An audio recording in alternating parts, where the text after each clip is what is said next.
Indian cybersecurity solutions. And uh, so let's start today's webinar on cybersecurity and pen testing. Okay, so this is Piyush from Indian Cybersecurity Solutions. I worked as a CHB 11 certified ethical hacker and cybersecurity analyst in ICSS. So let's start today's webinar. Okay, now I come from the first, that is the introduction of ethical hacking. Now, what is ethical hacking or what is hacking? Now, what is hacking? The hacking refers to the exploiting the system vulnerabilities and compromising the security controls to gain the unauthorized or inappropriate access to the system resources. Now, uh, when you come to cybersecurity field, when you come to ethical hacking, now at first we have to gain the knowledge about what is called hacking. Now, hacking refers to the, again repeating once one time, that is hacking refers to the exploiting a system. Now, how we exploit a system vulnerabilities, checking its vulnerabilities, compromising the security controls to gain the unauthorized or the inappropriate access to the system resources. Now, it involves a modifying the system or the application features to achieve a goal outside of the creator's original purpose.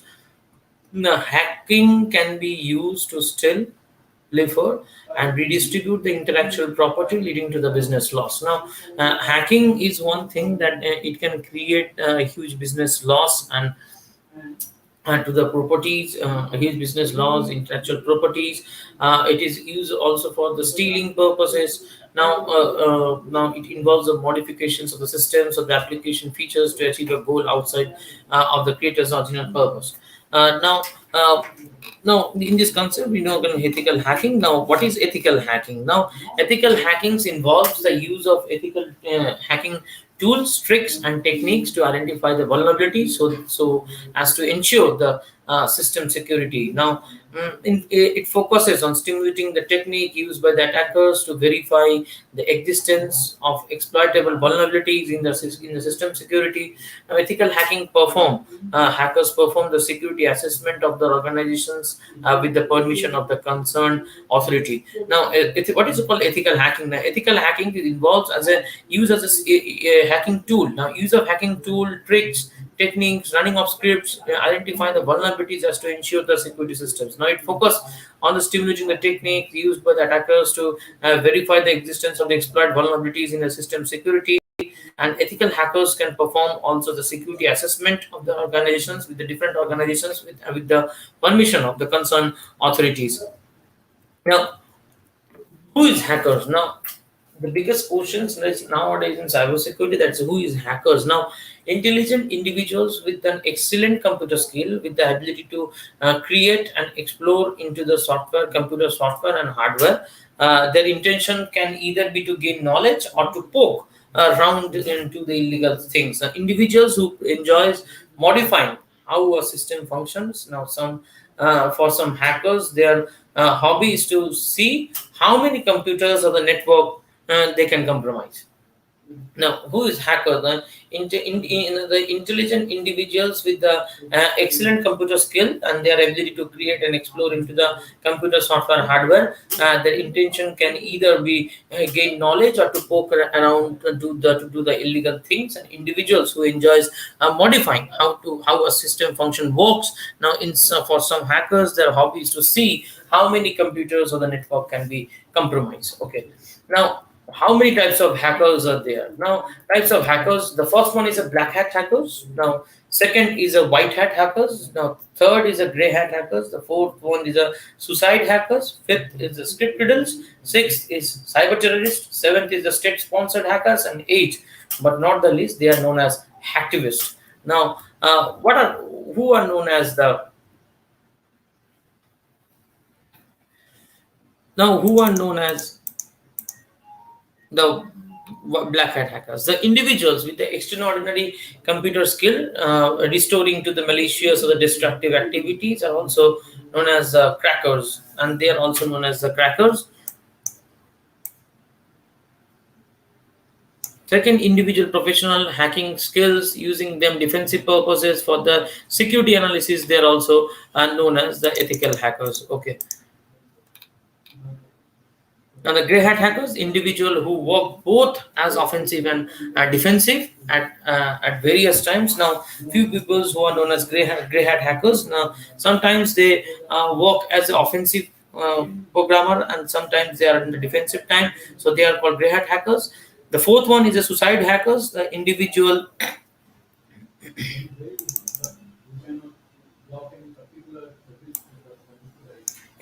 who aim is to bring down the critical infrastructure for a cause and not worried about facing the jail terms or other kind of punishment. Now, suicide hackers are those hackers who do not have any fear on their mind. They want to hack anyone, and they can be that they are not fear for the punishment which is given by the court of law, but they are known as the suicide hackers. Now, Now, moving to the next is script riddles. Now, an unskilled hacker who compromise the system by running any script, tools, and the software development by the other real hackers, they're known as the script riddles. Now, they're the only one who can run the script of the another hacker, and they run the tool of different tools which is made by the different hacker. Then only known as the script riddles. Now, cyber terrorist. The cyber terrorists are the individual with a wide range of skills, motivated by the religious or the political beliefs to create fear by large-scale disruptions of the computer network. Okay. Now, what are the cyber terrorists? Now, individual with a wide range of skills, motivated by the religion, political beliefs to create fear by the large-scale disruptions of the computer network. Now, they are known as the cyber terrorist.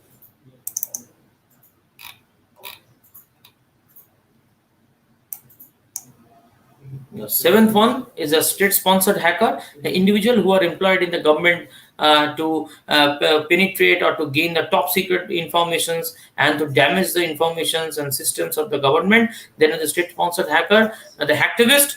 They're the most important part of the hackers. It is an individual who promote a political agenda by defending or the disabling the websites. They are known as the hacktivists. One of the most important hacktivists in the world is Anonymous. Now, they are known as hacktivists. So they work with the individual who want to promote the political agenda and defacing and disabling the websites. Their only main target. So these are known as the hacktivists. Now, this is a few introduction for the. There's a few introduction for the ethical hacking. Now, there are the few terminologies involved in the ethical hacking. Now, first, if you want to know ethical hacking, the first you have to know the few terminologies which is working on ethical hacking field. Now, number one is a vulnerability. Now, what is vulnerability? Now, a flaw in a design or of a system that can be exploited, existence of the weakness or the implementation error, and that can lead to an unexpected event compromising the security of the system. They are known as the vulnerability. Now, what is vulnerability? Now, a flaw, or a mistake, or a loop, or a you can say the ventilation in the design of a system, and that can be exploited, that can be breached, and existence of the weakness or the implementation error, and that can be lead to an unexpected event compromising the whole security of the system.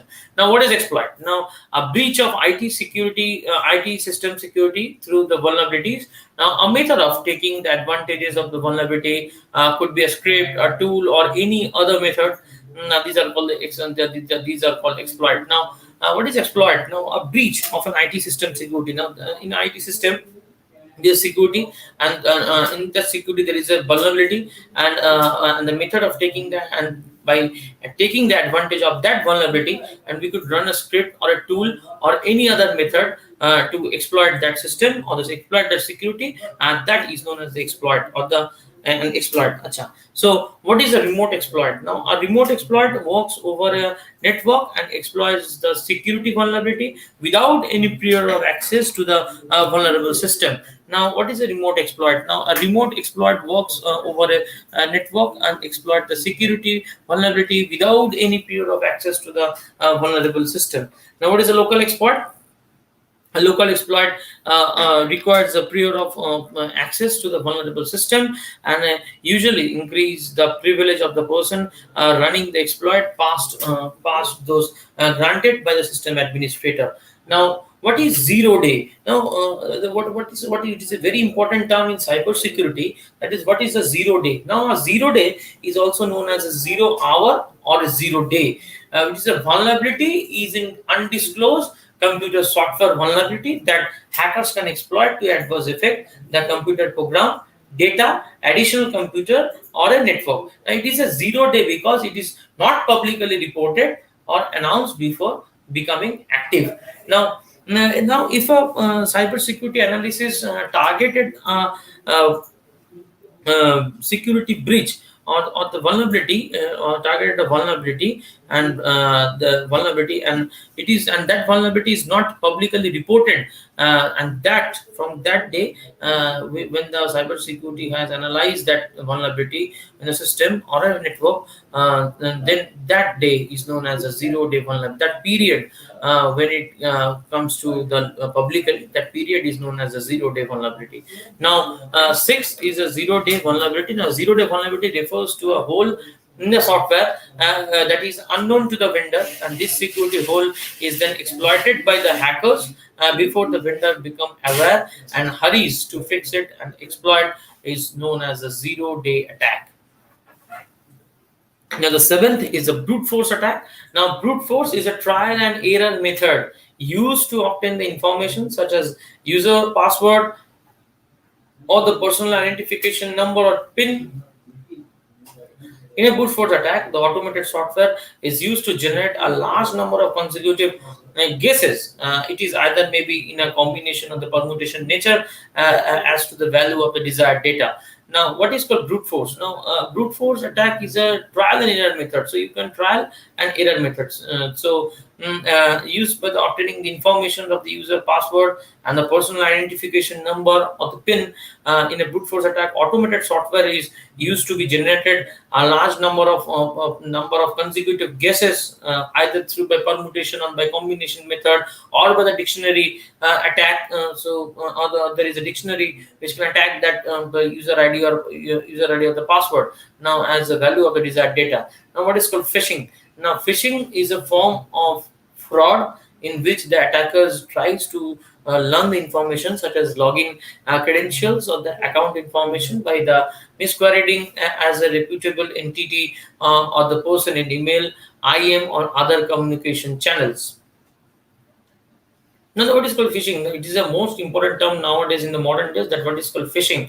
Some of the links come to your phone. Some of the links come to your WhatsApp ID. Some of the links come to your emails.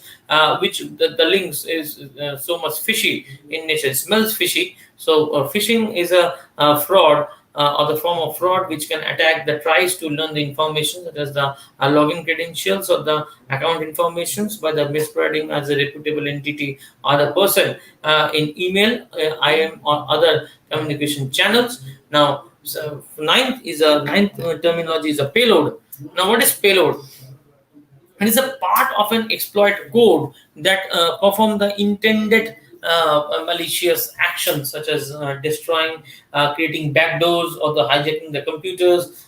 These are called as payload. Payload is basically a malicious script. It is basically a malicious script which is running on a system which has been created by any hackers, and the victim which when touch that payload or that touch that link which is already been created, and that payload will execute it on the system, and it created the backdoor. It can destroy the system. It can hijack the computers. Okay, so this is a payload. Now, again, the 10th one is a remote access. Now, remote access is an ability to get the access to the computer or a network from a remote distance in corporations. People's at the branch offices, commuters, people's who are traveling may also need to access the corporation network. So, this is the remote access. Now, remote access is the ability to get the access to the computer or the network from a remote distance. In cooperation, people at the branch offices, telecommuters, the people who are traveling and may need to access the corporation's network. Okay, so these are all about the terminologies which is involved in the ethical hacking. You should remember about the what are the terminologies involved before doing any ethical hacking courses or ethical hacking uh, degrees. So you have to remember about this terminology, which is very important in is cybersecurity field. Number one is a vulnerability exploit, remote exploit, local exploit, zero-day vulnerability, brute force attack, phishing, payloads, remote access. Now, there's a very important terminologies which is involved in cybersecurity field. Now we move on to the steps of ethical hacking. Now, what are the steps of ethical hackings involved? The steps of ethical hacking. The first step is a reconnaissance. Reconnaissance has also a two name, that is the information gathering or the footprinting. Now, what is footprinting? The footprinting also known as reconnaissance, and reconnaissance is also known as the information gathering. Now, uh, what is the reconnaissance, or what is information gathering? What the hackers gather the information about the victim, who is the target. Now it refers to the preparatory phase when an attacker seeks to gather the information about the target player to launch an attack. Now before launching an attack, we have to know about we have to gather the informations about our target. Could be in the future point of return noted for ease of entry for an attack, when more about the target is known as the broad scale. Now reconnaissance target ranges may include the target organizations, employee, clients, employees, operations, networks, and system. Now these are all about the reconnaissance. Now it refers to the preparatory phase of an attacker seeks to gather information about the target prior to launching an attack. Now which could be the future in return, noted for the ease of entry for an attack when more about the target is about the broad scale. Now reconnaissance is a target range which may be include the target organization's client, employees, operations, network, and system. Now, reconnaissance, again repeating that reconnaissance is also known as footprinting or the information gathering, when the cybersecurity analysis or the hacker used to gain the gain the access or gain the information gathering about the target. So this is about the reconnaissance. Now, the next step is a scanning part. Now, why do we scan? Now and the both okay, fine. The reconnaissance has a two types of reconnaissance. There is two types of information gathering we can get. Number one is active reconnaissance, and the second one is passive reconnaissance. Now now what is active reconnaissance and the passive reconnaissance? See, we do different type of scanning. Means in map, we can do in map, and we can gain the information from the about the port, about the what are the services running on that port in the network. So these are all are active reconnaissance. Now, what are the passive reconnaissance? Now it involves acquired information without directly interacting with the target. Now, for example, searching of public records, news releases, what are the tenders released by any company, what are the news, what are the YouTube blogs which is released by the company. Now, these are the known as passive reconnaissance. We can gain the information from that. Okay. So second part of the thing is a scanning. Now scanning refers The scanning refers to the pre-attack phases, when the attacker scan the in network for specific information on the basis of the information gathered during the reconnaissance. Now, scanning can include a use of dialers, port scanner, network mapper, the ping tools, vulnerability scanner, etc. Now, attackers can extract the information such as the live machine, port status, OS detail, device systems, device type, system uptime, etc. to launch an attack. Okay. Now, third step of the hacking is gaining access. Now, it refers to the point when an attacker obtains the access to the operating system or the application on the computer or the network. The attacker can gain the access to the operating system level or the application level or the network level. The attackers can escalate the privileges to obtain the complete control of the system in the process. Now, intermediate systems can be connected. It is also been compromised. It is also can be compromised. Now, examples of the examples which is known as for the gaining access are the password tracking, buffer overflow, denial of service, and the session hijacking. Now, these are all the known as the gaining access. Now, maintaining access, what the fourth step of the ethical hacking is a maintaining access. Now, maintaining access refers to the phase when the attacker tries to retain his or her ownership of the system. The attackers may prevent the system by being owned by other attackers by securing their exclusive access with backdoors, rootkits, or trojan horses. The attackers can upload or download or manipulate the data, applications, and configurations on the owned system. Now, attackers may prevent the maintaining access refers to the phases when the attackers is trying to retain his or her ownership of the system. Now, attackers may prevent the systems for being owned by the attackers by securing their exclusive access with the backdoor, rootkits, or trojan horses. These are all malicious files. Now, attackers can upload or download and manipulate the data of the applications and the configurations on the own system. Now, attackers use the compromised system to launch the further attacks. Now, fifth is the clearing of tracks. Now, covering the tracks refers to the activities carried out by the attackers to hide the malicious attack. Now, the attacker intentions include the continuing access on the victim system, remaining the unnoticed and uncaught, deleting the evidences that might lead to the prosecutions. Now, attackers override the system server and application log to avoid the suspicious. And attackers always cover to hide their identity. And covering the tracks and refers to the activities carrying out the attacker for to hide the malicious attack. Now, the attacker's intentions is to include the continuing access victims system, remaining unnoticed and uncaught, deleting the evidences that might lead to the prosecutions. Now, attackers overrides the server, the systems and application log to the avoid the suspicious, and the attackers will always cover the tracks to hide their identity. Now, these are the last part of the last step of the ethical hacking, which is not the last step. Before we know the ethical hacking, the last step is the reporting stage, where we can report the vulnerability that we found by a cybersecurity analyst, and to when to report the company. So these all are the steps of the ethical hacking. Now, move into the next part, that is malicious file, the types of different types of malicious file. Now, the types of malicious file. So, how many types of malicious files are there?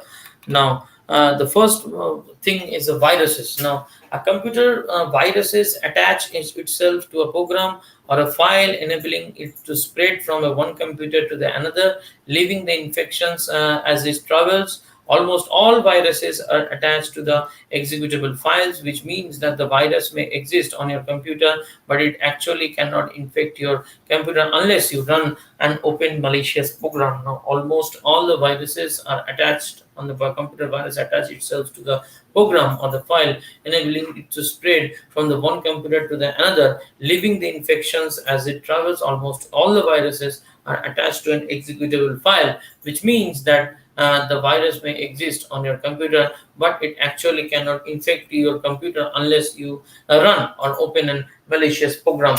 Now, these are all about the viruses. Now, worm. Now, what is worm? Now, a worm is similar to the viruses by design, as is considered to be the subclasses of a virus that, unlike viruses, it has the capability to travel without any human action. Now, a worm is capable to replicate itself on your systems. So, rather than your computer sending out a single worm, it could send out the hundreds and thousands of copies to itself. Now, what is worm? And it's the biggest thing and the biggest malicious file in cybersecurity. That is a worm. That is a worm is similar to the virus. It is very similar to the virus, and and it looks like a design same as a virus, but it's considered the subclass of the virus. But unlike a virus, it has the capability to travel without any human action. It can run without any human action. Now, worm is capable to replicate itself on your computer. Now, virus cannot replicate now, and worm can replicate. So, other than the computer sending out a signal worm, it could send out hundreds and thousands of copies of it, so it can replicate. And the third is a Trojan horse. Now, Trojan horse is another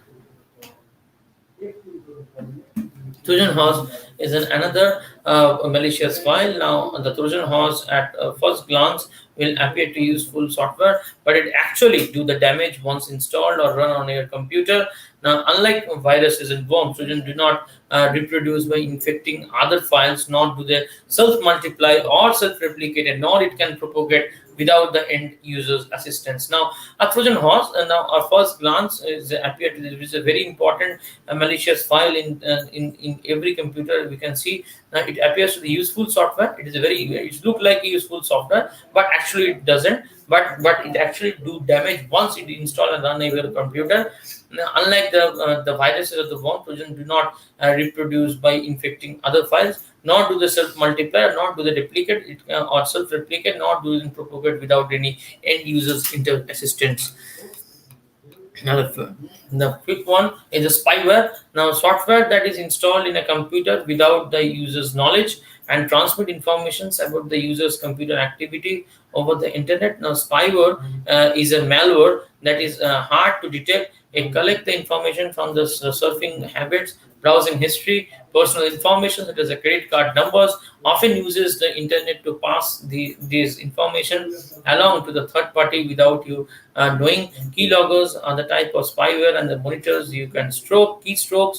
Now, spyware is often bundled with other software or downloads on file sharing sites. Example sites where you download the free music, movies, or it can installed in the open in an email attachment. Now, spyware is basically a malicious file. Again, it is a malicious file, a software which is installed without the user's knowledge, transmit informations about the user's computer activity over the internet. Now, spyware is a malware that is hard to detect. It collects information about your surfing habits, browsing history, personal information, that is a credit card number, often uses the internet to pass this information along to the third party without knowing the knowledge. Keyloggers are a type of spyware that monitors your keystrokes. Now, spyware is often bundled with the other software downloads and file sharing sites. The site where you download the free musics and movies, or it is installed when you open the email attachment. Now, the adware. Now, adware is a software. It is again a malicious file. The adware is also software that shows the unwanted ads. It could be also the type of the free software support by advertisement, and that show up the pop-up windows or on a toolbar, and it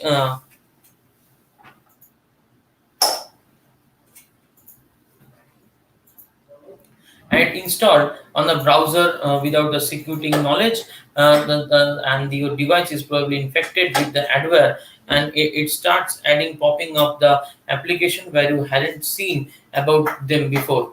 Now, adware is also a software which is you can go to YouTube, you can go to Flipkart or Amazon. You can see there is an unwanted ads are showing. Now, it could be a type of the free software or advertisement, or show up the pop-up windows on a toolbar on your computer or the browsing system. Now, most of the adware is very much annoying, but they're safe. They do not do anything malicious system, but some of them gather your information, personal informations, like just like spyware. Adware is also often built into the free software, but also can install on your browser on your operating system through a security hole. Your device is probably infected with the adware if you start seeing the ads propagating up into the application where you hadn't seen them before.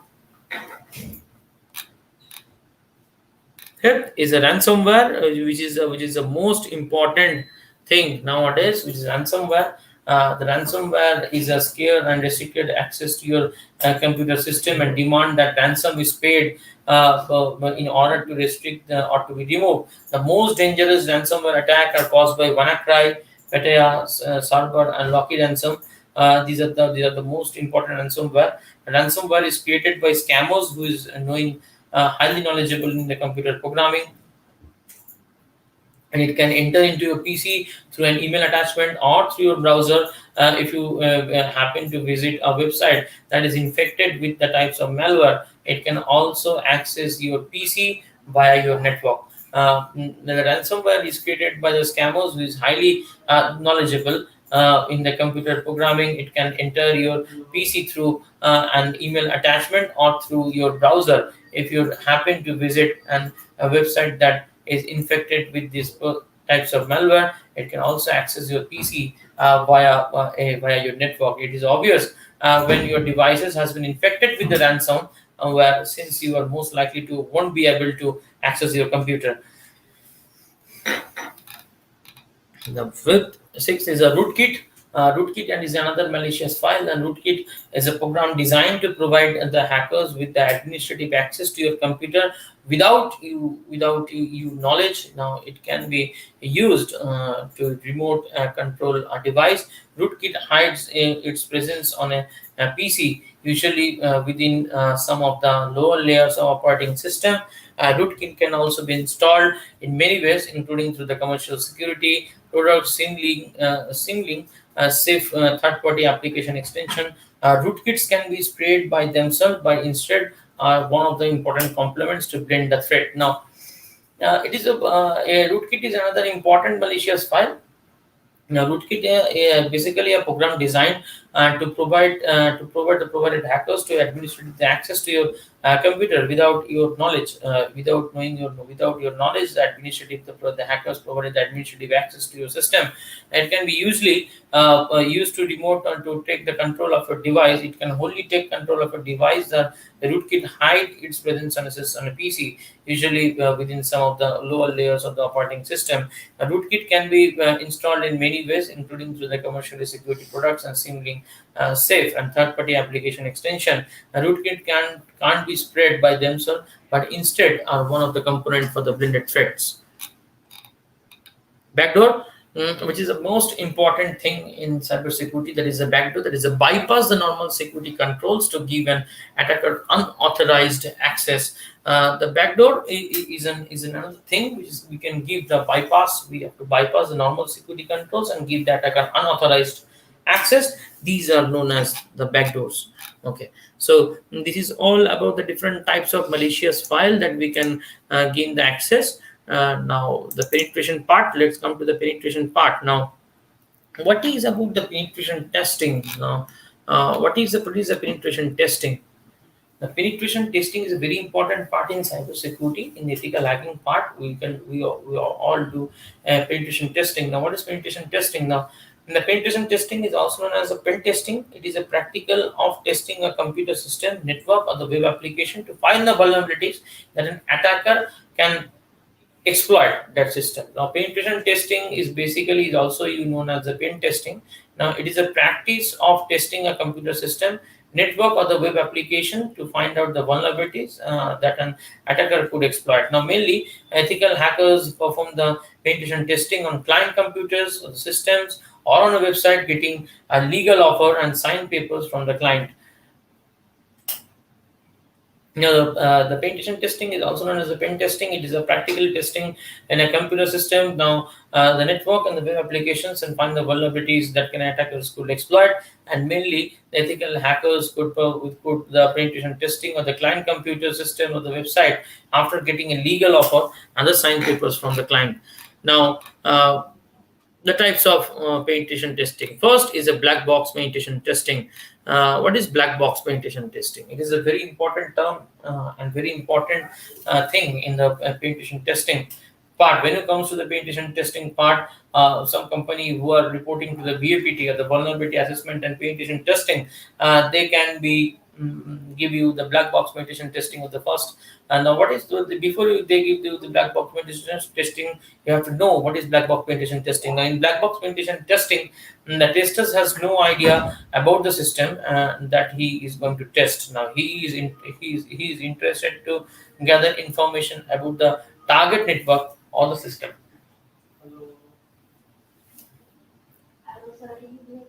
No, in the black box penetration testing, the tester has no idea about the system that he is going to test. Now he is interested to gather the information about the target network of the system. For example, in this test, a tester only known that should be the unexpected outcome, and he doesn't know about the outcome arrives, and he doesn't examine any program code in any programming codes. Now, for example, if you take the example of the black box mutation testing, now in black box mutation testing, in this testing, a tester only knows that what should be the expected outcome, and he doesn't know how the outcome arrives. He doesn't examine any programming code, any programming code, and that is known as the black box meditation testing. And then the second one, the black box in the second one is a white box meditation testing. Now, what is a white box meditation testing? Now, this is a comprehensive testing. A tester has been provided with the whole range of information about the system or networks, such as the schema, source code, or the OS detail, IP address, etc. Now, a company which is going to give you the VPT system, VPT report. Now, that company should provide some of the information by through which we can penetrate the system. It should be that the information should be schema or the source code or the OS detail or the IP address, etc. The resources, that is known as the white box meditation testing. It is normally considered as a stimulation of an attack by an internal source. It is also known as the structural or the glass box or the clear box, and open box testing. Now, white box penetration testing examines the code and coverage and data overflow testing, the part testing, loop testing, etc. Now, in the white box penetration testing, it examines the code coverage and does data flow, the data flow testing, and the part testing and the loop testing, etc. Now, third one is a gray box penetration testing. In this testing, a tester usually provide the partial or the limited information about the internal detail of the program of the system. Now, it can be considered as to an attack by the external attacker who had gained the illegitimate access to the organization network structure documents. Now, in the gray box penetration testing, the tester should usually sorry the provides the partial or the limited information about the internal detail of the program of the system. Now, it can be considered as an attacker by the external attack who can gain the illegitimate access to the organization's network infrastructure document. Now, introduction to the Linux, which is a very important penetration operating system, which is a Debian-based operating system. The Linux distro with the Debian-based distro, Linux distro format. There is a Linux OS. Now, for the penetration, we use some Debian-based Linux OS like Linux Kali, Blackbox, and Parrot, etc. Parrot is also an important penetration testing tool, and the Linux Kali is also an important penetration testing tool in the ethical hacking subject. And the last thing is social engineering. The social engineering is an art of manipulating the people so that they give up the confidential informations, a variety of media that can be used for social engineering, like phone calls, social media. The main target social engineering is to pull out the words about the target from others. Social engineering is the art of manipulating the people so that they give up the confidential information, a variety of media, and can be used for social engineering like phone calls, social media. The main target of social engineering is to pull out the words about the targets from the others. Now, social engineering attack cycle. Now, this is the attack cycle of social engineering thing. The number one is the information gathering. Second is development of relationship. Third is the exploitation of relationship, and fourth is the execution to archive the object. Now, these are the attacking cycle of social engineering. The first is information gathering or the footprinting or reconnaissance. You can tell anything, any. Second is the development of the relationship. Third is the exploitation of the relationship, and fourth is the execution of the archive the object. Now, these are all about the social engineering attack cycle.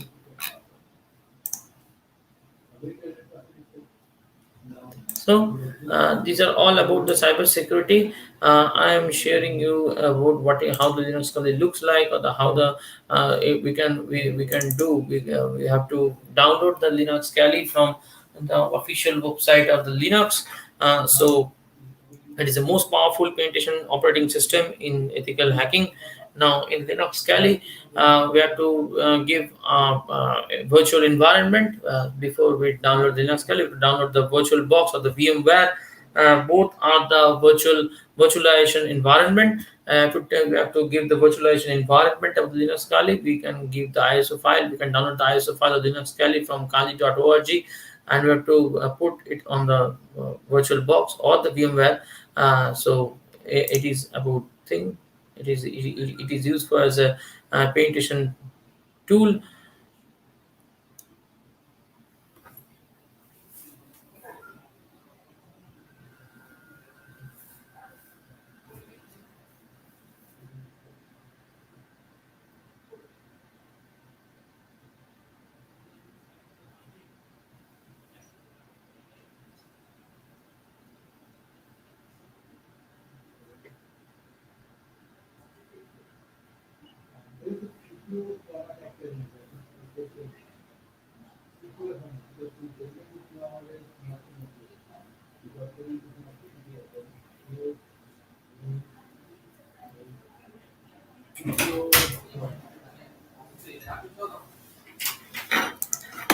Now this is a default password and a default username, that is Kali.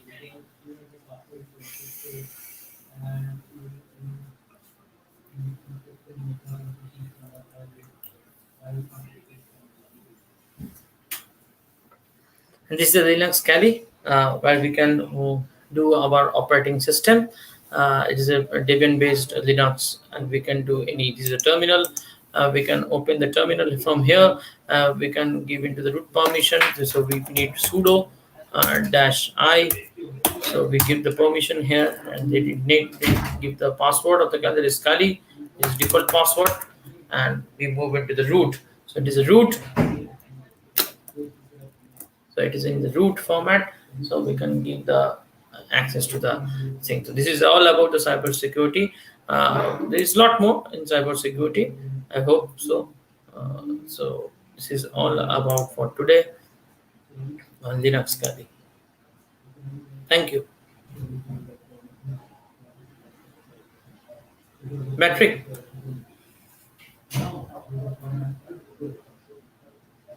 Patrick.